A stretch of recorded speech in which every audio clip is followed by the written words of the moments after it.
أعوذ بالله من الشيطان الرجيم.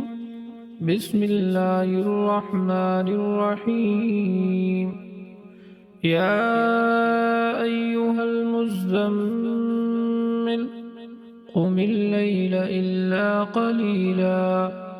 نصفه أو انقص منه قليلا أو زد عليه ورتل القرآن ترتيلا إنا سنلقي عليك قولا ثقيلا إن ناشئة الليل هي أشد وطئا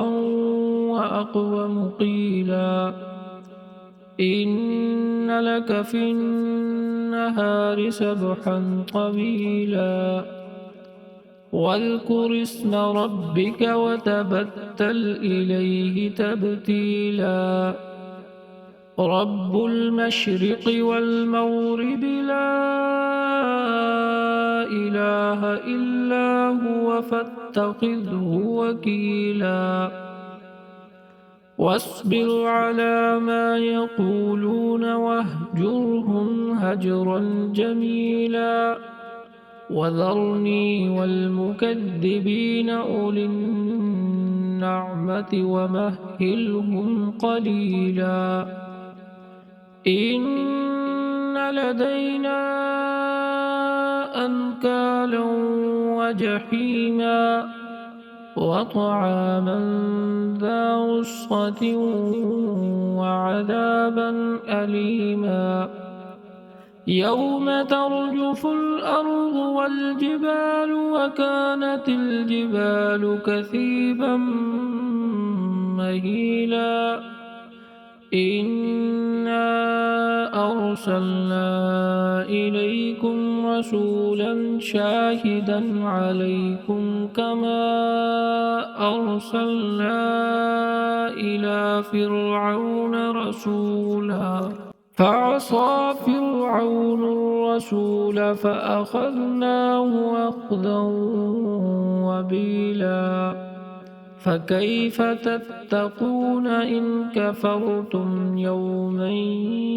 يجعل الولدان شيبا السماء